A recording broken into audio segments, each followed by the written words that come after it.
Vigil can really throw at them. There's going to be a lot of mind games, I think, in this matchup, specifically from this dual lane here. I think that Vigilant is going to be coming out firing. And we got to see how important picks and bans are earlier today in that set with Obey Alliance that we were just talking about up against Elevate. I think, as Ryan was pointed out, that's a big part of why they won. They got exactly what they wanted. So let's see if Vigilant and EUN, as we see some pretty meta bans here coming out, see if anyone gives up anything too important. A lot of aggressive bans from EUN, or at least the front line between the Ganesh and the Nemesis. This leads me to believe that EUN is more worried about probably playing defensive this game.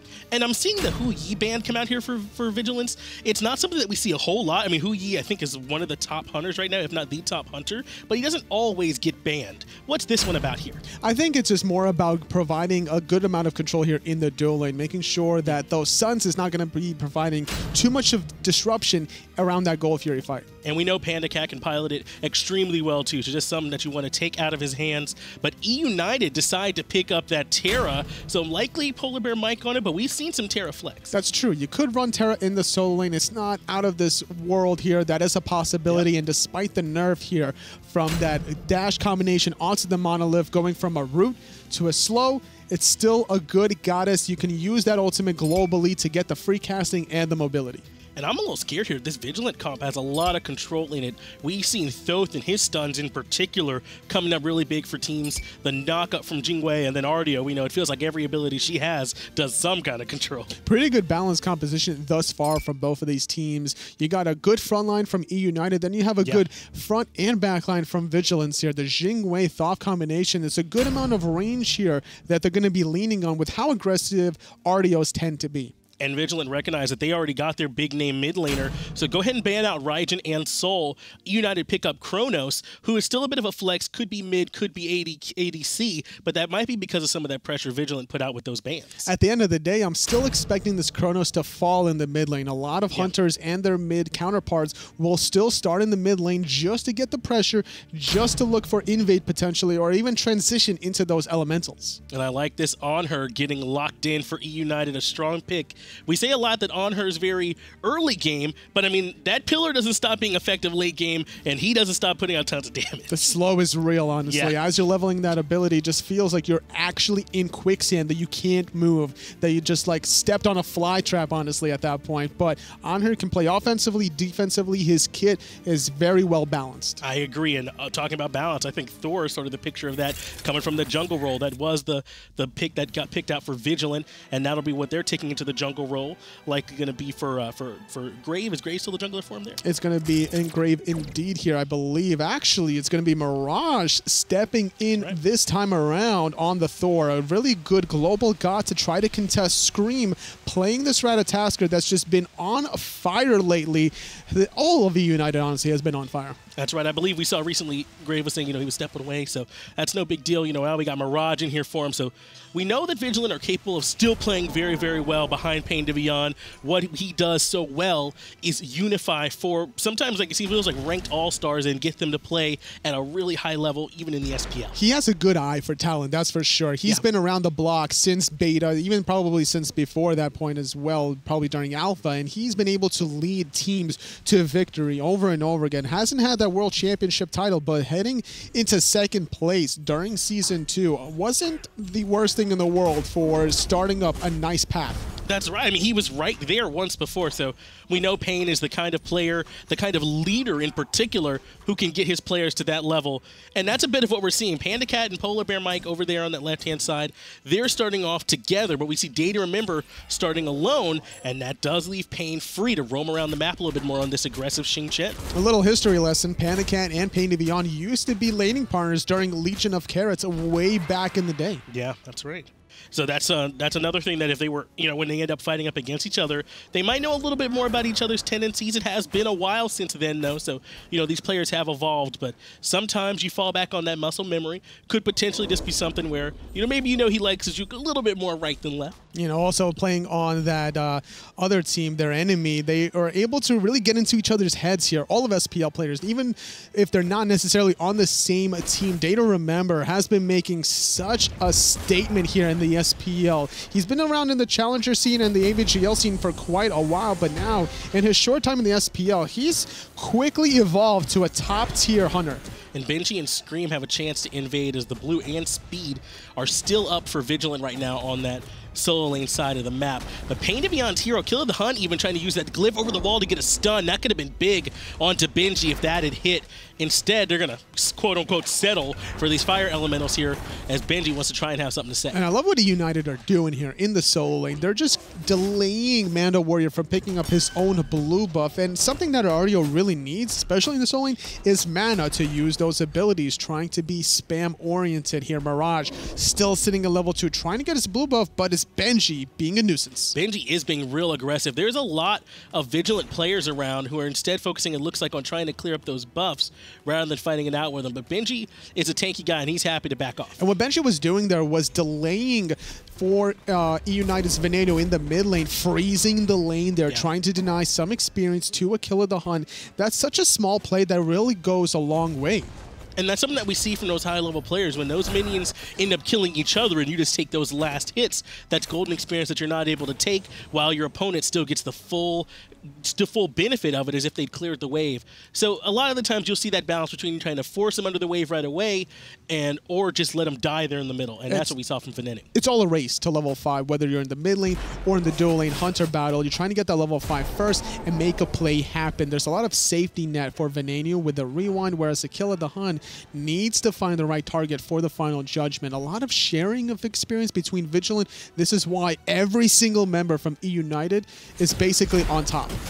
And we didn't talk about this yet, but Mando Warrior and Pain to Beyond did a good job showing their flex abilities in this game. Pain to Beyond's going with Xing Chen, Mando Warrior going with the Ardia. That could have easily been flipped, and we saw Xing Chen in the solo and Pain to Beyond taking the Ardio in the regular support role. So that's one more thing you have to consider when you're going up against this team, is just how flex those two can play. And I like this this mindset from Vigilant to make that switch happen, because we saw what Fusify was not able to do out of the support role playing the Ardio in his respective game. He was just shut down time in and time out. Now, if you're allowing Mando Warrior to safely farm in that solo lane, he'll transition out of the solo lane with more items, more levels, and not as many deaths as Fusify. And Xing Chen's an aggressive Guardian too, so he brings a lot of early kind of burst you might not even expect, a lot of control into those engagements just with that pancake flip, the up-down, which can reach into place afterwards. So very strong pressure that he'll be able to have. It's just how does Pain want to exhibit it, as really it's United with all the pressure on the solo lane side. Pain Devion gets the spin off, and the ult comes out from a Kill of the Hunt to follow it up. Not able to hit the anvil of Dawn as Mirage is forced to escape. Scream into the branch is going to land on. No, he's going to miss Pain Devion there, unfortunately for him, but not going to give up the chase. Wanting to contest just these back left Harpies, but the rest of his team is going to back off. Scream tried to steal it from a distance. So a lot of ultimates committed without any blood being spilled over there on that dual lane side of the map. Everyone happened just to go back to parity. And again, you pointed out how United, everyone on their team had at least established an experience lead.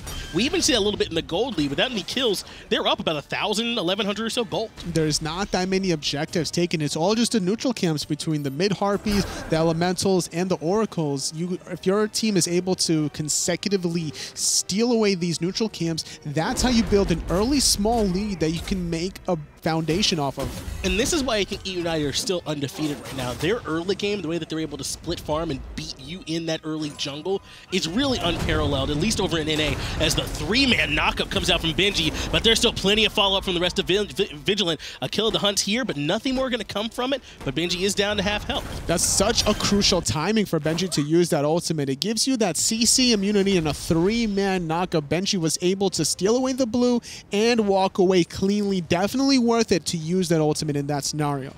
And that way make sure that no falls happen over there, no one dies on that side of the map, so Benji's happy, you know, to use it there, knowing that also when he goes into that rage form, he does get, you know, a second rotation of ability, so it's not as if he would be without a big impact that he could have in a team fight if one did break out. But there wasn't much up on the map, so Benji felt comfortable with it. Data Remember did back to base, has Ninja Tabby. Panic Cat hasn't backed quite yet, still sitting with only Deathstall and the Bumba's Mask. might even stick around long enough to fully finish out that Devourer's Gauntlets. It's not a bad idea sometimes if you're expecting the laning phase to kind of stagnate and not have much action. Especially if he recognizes that Data Remember doesn't go that route. It's chosen to go with those Ninja Taps. So. 2,300 gold in hand for Panicat as he backs to base, will fully finish stacking at. Now, the good and the positives for this idea. You're able to stack up early with the Devo Gauntlets, increasing your physical power and lifesteal. However, you're only having 6% movement speed as the Yonher, and that 18% for Data Remember could catch Panicat slipping. And it feels like his jump is one of the slower jumps, too. So, you know, overall, he might have a little bit limited mobility up against Jing Wei, who can get around the map real well. But as long as he plays carefully with that positioning, or he has the global ultimate from Polar Bear Mike as well to sort of make up a little bit of that movement speed he might be lacking. So that might even be a big part of why he feels comfortable going with those Devo gloves. And now with Panicat removing his own red buff as the duration expires, Data Remember picking it up for himself, could look to play aggressive here despite not being on the same page with the lifesteal. But I love what EUnited are doing in the dual lane. They're not pushing the lane. Panicat wants to slow this down, get the last hit, start stacking it up, avoid any sort of poke from Data Remember. That seems to be a big global strategy from EUnited, just to freeze the waves. But take a look at the map here so far. That's almost entirely in favor of Vigilant, is that ward coverage as Polar Bear Mike goes in on the Pain to Beyond, but recognizing with both members there and healthy, there's no need to fight. Did you see what happened in the left lane? Panicat, he missed 2 last hits. That's a huge misplay. Panicat just letting some experience and farm get away from him there. There's no need for it, but it's something that, you know, it can happen even here at this high level. Mirage making the rotation happen as Mana Warrior trying to bait Benji in a sticky situation, but it's actually Scream that's going to make this rotation. Benji's the one baiting Mando Warrior. Mando Warrior's very low, no chance to get off any kind of healing. Scream gets the kill and immediately goes up into the ultimate, I believe, to try and counter the ultimate out of Mirage as he went up into the air as well. This is the one advantage that Ratatasker has over Thor, the duration that he's able to trust go through the cosmos on those branches. Thor does not have that same luxury. And now the speed buff coming back up for Vigilant again. Scream won't have his ultimate available if they choose to contest, but it looks like Benji's around. But he looks to be backing off as well. They don't want to try and go in. Oh, they do want to try and go in. Look at this. Venenu's here as well as Polar Bear Mike, and they're perfectly right on time. Mirage, look how far back he is away from that buff, and Benji zoning him out perfectly. So an excellently executed invade here by EUnited. The Warrior versus Guardian solo lane matchup always will work out in the early game. 3-level lead for Benji. He's able to make the plays happen, and he's able to just make more of an impact, especially with these 3-on-3, 4-on-4 skirmishes in the jungle. Especially with that strong kill from Scream, who's looking for another one. One more hit. Against Akilla of the Hun, just a little bit away, wasn't able to stop it. The sprint does come out to try and help Akilla of the Hun get away from now Polar Bear Mike, who's going aggressive, and it is going to be enough as EUnited don't pick up the kill, but they force him back. It's exactly right. Even though PBM didn't want to commit to that tier 2 tower dive, he forces Kill of the Hun to back off so far backwards that he's able to kind of save Scream that tried to dive that tier 1 tower for a little bit. Took a little bit of damage from that tower, but at the end of the day, great plays from EUnited as they get that first blood, and they're actually up almost 4,000 gold. It's really just from how well they're controlling the jungle so far. And we talked about how important it was that he just kind of walked up Polar Bear Mike and forced Kill the Hun back. Also got Pain to Beyond to use that sprint. That's a relic cooldown that won't be available for them if EUnited look for maybe an invade on this red buff that's coming up, or even look for a fight on the Gold Fury as well. They know they've got that advantage. Something we didn't talk about too much here is there's 2 itemization differences between the mid-mages. Kill of the Hun, Russian Book of Thoth with 15 stacks, whereas Veneno sold his starter item early just to finish off Book of the Dead and his pen boots. And that's a huge power spike for Kronos, considering he gets that 200 health, he gets the health shield from the magical lifesteal. That's more of a timing to get that rewind off. And it's gods like this that I really like Book of the Dead on. Veneno, who wants to get that rewind off. Soul, who wants to try and get that extra second to get into the disapparate form. It synergizes so well with the rest of their kit that I'm not surprised to see it here, but I agree, we're going to see a strong early game spike from Akilla of the Hun. Panicat feeling very confident now that he has his boots completed, sitting with the Ninja Tabby and 45 stacks of the Devil Gloves, about 32 more than Data Remember, and that's enough of a window to be an aggressive bully. We saw how patient Panicat was when he was freezing the lane earlier on about 3 minutes ago, but now is not the time to freeze the lane. You're an on-her that's sitting at level 12. It's time to make some plays happen. And I want to talk a little bit, too, about Benji going with that hardware amulet. Is actually Scream is going up into the air, looking to crash that with Molar Bear Mike, who's back, waiting on him. The beads come out from a kill of the Hun, but that's not going to save you from the damage. The drop down from Mirage is good to try and slow down Scream, but Scream's okay. He shrugs it off, and they're heading straight for the Gold Fury. Terra's Blessing just healing Scream a little bit more. They're a nice, clean, easy pick, and considering it's on a thaw for a Makilla the Hun, that final judgment is not a fear factor for E-United. Now E-United shouldn't have too many concerns with this. They're actually going to lock down Pain to Beyond first. Data Remember now in some trouble. He's going to have the sprint come out and have to dash away. Now there really isn't anyone around to slow down E-United as they take this Gold Fury. Gold Fury is already very low. Data Remember trying to get in position, but it's Scream just being an absolute nuisance, and he's going to find a kill before the ultimate goes off. Data Remember just sticking around a little bit too long trying to get that steal. It would have been difficult. He had his ultimate available. I think that was his plan, maybe to get close enough to try and take it, but Scream doing an excellent job zoning him out.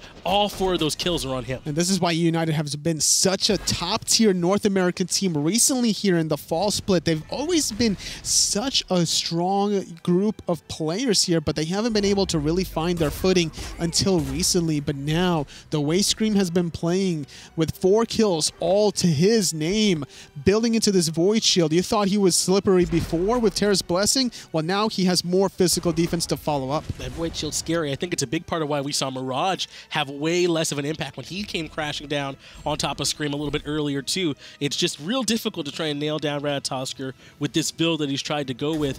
Already, it feels like it's already hard to take him down, so now he'll have a little bit more survivability as the tier 1 in right falls, too. It's been real rough for Mando Warrior. Mando Warrior can't really get anything going on the right side. He's just been locked it down. That counter bait that Benji did earlier on in this game was just so important here. Finding an early kill onto RDO with Scream getting the credit really helped him get that power boost that he needed to.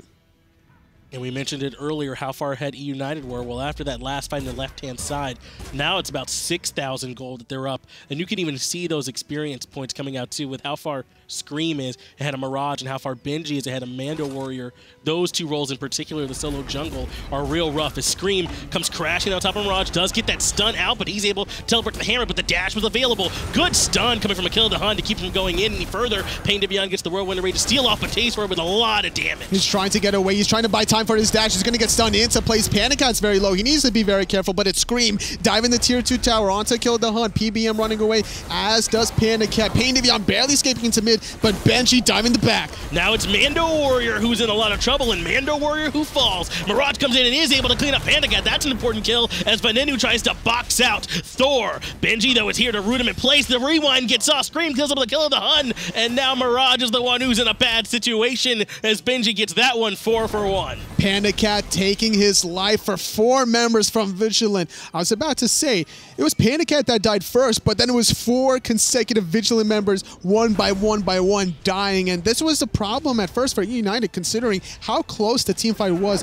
to the base of Vigilant. Mirage was able to back safely and then come back into the teamfight with his Anvil of Dawn, but because of how ahead United is experience-wise, their abilities are just hitting so much harder. And I think that's what happened, because Pain to Beyond did a great job of juking around inside that back harpy circle, and it actually kind of had all of E-United grouped up right around him. They all got hit by a lot of the same abilities at once, but the damage just wasn't there. That's where we saw that lead come out in favor of E-United. Now they're up 8-1 in the kills, 8,000 gold, and they've got pressure all over the map. And just the attention being commanded by Scream. He dove the backline in that last encounter, making all heads from Vigilant turn in that direction, while Panic Cat was safe, Venenu was safe. There was no issue there. And that's the issue that Vigilant is going to have to deal with for the rest of the game, the backline penetration between both Scream and Benji.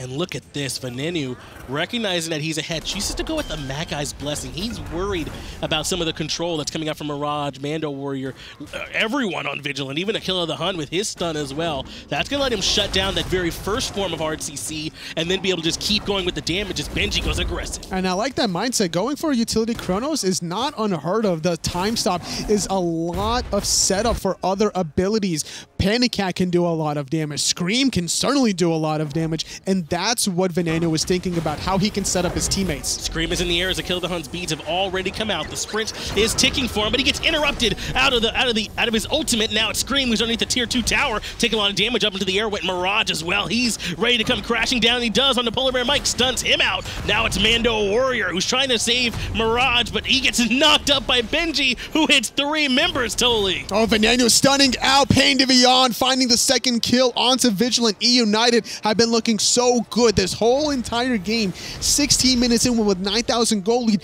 They're going to extend it here with this tier 1 tower in the mid lane. E United have looked real clean here in this game so far, Toli. There's a good reason why they have not lost a game yet, and we're seeing why. Despite, I think, Vigilant having a strong draft and showing some of their flexibility, E United were not shaken. They've been in control, it feels like, the entire game. Is now only Mirage around to slow down this Portal Demon. It's just a Ratatasker, I think, honestly. Scream has just been playing lights out. Mirage going to be in a lot of trouble here, getting locked down by PBM and Benji as the rest of E United securing another objective in the Portal Demon. And Scream in particular in a matchup against Thor, I think, is neutralizing all the things that Thor likes to do well, which is give you a sudden man advantage with that semi-global presence. Well, Ratatosker kind of just negates that. Now I'm here too.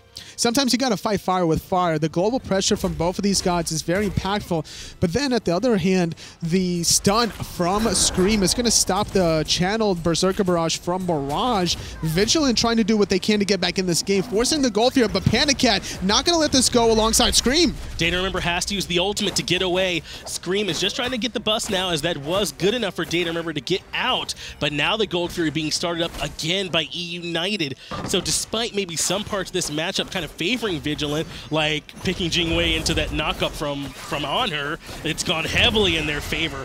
Gold Fury now falls down in their favor. All tier 2 towers are available on the map for them to go take and further push out that gold lead, because it's only 18 minutes in totally. E United are not trying to fall into the same fate that Obey have in their earlier set today. They are trying to go undefeated heading into their Sunday matchup. This will be a good transition here, trying to separate themselves away from Luminosity to secure that first seed. And Vigilant need these points, Toli. Vigilant are in a position right now where they could still possibly take that 4th spot away from Trifecta. That's who's keeping them out of Super Regionals right now, because they're sitting in 5th place. It's tough going up against E United, but if they can get these points here, they have a chance to knock them back out. It's a tight race, but Trifecta will be playing later today also, so that'll be an interesting matchup to see here. PBM trying to do what he can. Mando Warrior taking a lot of damage from Veneno.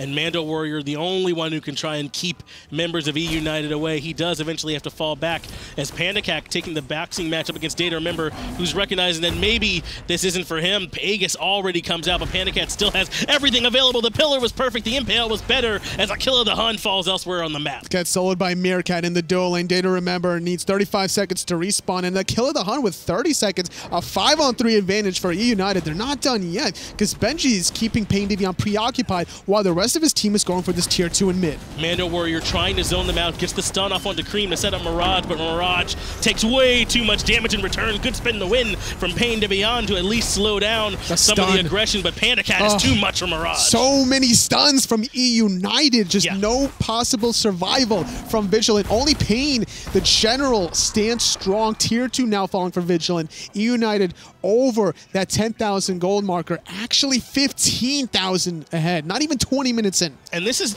like you said, this is very early in the game still, 19:30. We see a lot of our games go like 32, 33 minutes nowadays, but that is not going to be the case here, as E United are going to take down the Fire Giant before the 20-minute marker. There's a mid-Phoenix that's already exposed and ready for them to go back to base, heal up, and come back and try and push it down. And then another 3,000 gold available between these tier 2 towers, both left and right for E United. They've been just on fire. Vigilant cannot stop this undefeated North American squad.